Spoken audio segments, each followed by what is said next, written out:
ಮಹಾರಾಷ್ಟ್ರ ಸರ್ಕಾರವು ಹೊಸ ಶಿಕ್ಷಣ ನೀತಿ ಜಾರಿಗೊಳಿಸಿದ್ದು, ಹಿಂದಿ ಭಾಷೆಯನ್ನು 3ನೇ ಕಡ್ಡಾಯ ಭಾಷೆಯಾಗಿ ಅನುಷ್ಠಾನ ಮಾಡುವುದು ಯೋಜನೆಯ ಪ್ರಮುಖ ಅಂಶವಾಗಿದೆ.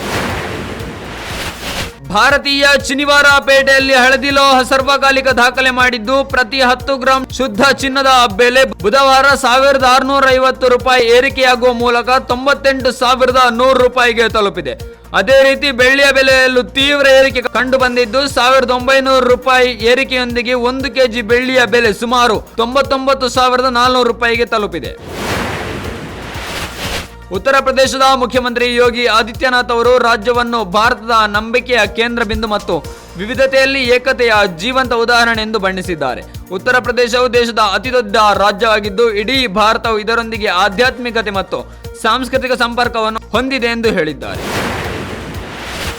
ಕೆಪಿಎಸ್ಸಿ ಕಾರ್ಯಚಟುವಟಿಕೆಯಲ್ಲಿ ಬದಲಾವಣೆ ತರುವ ಉದ್ದೇಶದೊಂದಿಗೆ ಕಳೆದ ವಿಧಾನಮಂಡಲ ಅಧಿವೇಶನದಲ್ಲಿ ಅಂಗೀಕರಿಸಲಾದ ಕರ್ನಾಟಕ ಲೋಕಸೇವಾ ಆಯೋಗ ತಿದ್ದುಪಡಿ ವಿಧೇಯಕ 2025ರಲ್ಲಿನ ಅಂಶಗಳ ಕುರಿತು ಕಾನೂನು ಸಲಹೆ ಪಡೆದು ಮರುಸಲ್ಲಿಸುವಂತೆ ರಾಜ್ಯಪಾಲರು ವಿಧೇಯಕವನ್ನು ಸರ್ಕಾರಕ್ಕೆ ವಾಪಸ್ ಕಳುಹಿಸಿದ್ದಾರೆ.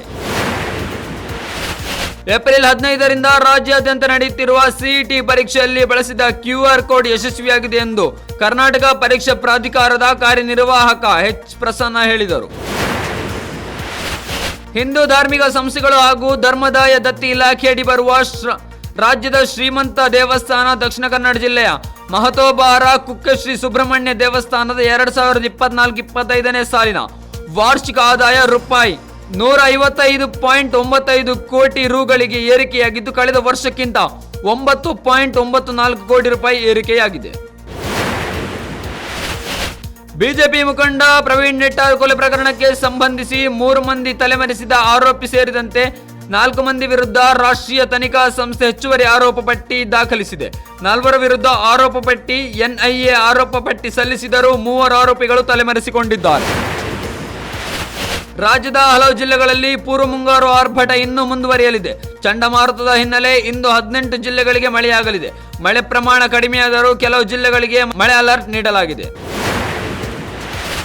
ಕಳೆದ ವರ್ಷ ಆಸ್ಟ್ರೇಲಿಯಾ ವಿರುದ್ಧ ನಡೆದ ಬಾರ್ಡರ್ ಗವಾಸ್ಕರ್ ಟ್ರೋಫಿ ಟೆಸ್ಟ್ ಸರಣಿಯಲ್ಲಿ ಟೀಂ ಇಂಡಿಯಾ ನಿರಾಶಾದಾಯಕ ಪ್ರದರ್ಶನ ನೀಡಿದ ಬಳಿಕ ಭಾರತೀಯ ಕ್ರಿಕೆಟ್ ನಿಯಂತ್ರಣ ಮಂಡಳಿ ಕಠಿಣ ನಿಲುವುಗಳನ್ನು ತೆಗೆದುಕೊಂಡಿದೆ. ಸರಣಿಯ ಸಂದರ್ಭದಲ್ಲಿ ಡ್ರೆಸ್ಸಿಂಗ್ ರೂಮ್ ಮಾಹಿತಿ ಸೋರಿಕೆ ಮಾಡುತ್ತಿದ್ದ ಆರೋಪದ ಮೇಲೆ ಸಹಾಯಕ ಕೋಚ್ ಹಾಗೂ ಫೀಲ್ಡಿಂಗ್ ಕೋಚ್ ಸೇರಿ 4 ಕೋಚಿಂಗ್ ಸಿಬ್ಬಂದಿಯನ್ನು ಕಿತ್ತೆಸೆದಿದೆ. ನಟ ಅಕ್ಷಯ್ ಕುಮಾರ್ ಅವರು ಕೇಸರಿ ಚಾಪ್ಟರ್ 2 ಸಿನಿಮಾದಲ್ಲಿ ನಟಿಸಿದ್ದು, ಏಪ್ರಿಲ್ 18ರಂದು ಈ ಚಿತ್ರ ಬಿಡುಗಡೆ ಆಗಲಿದೆ.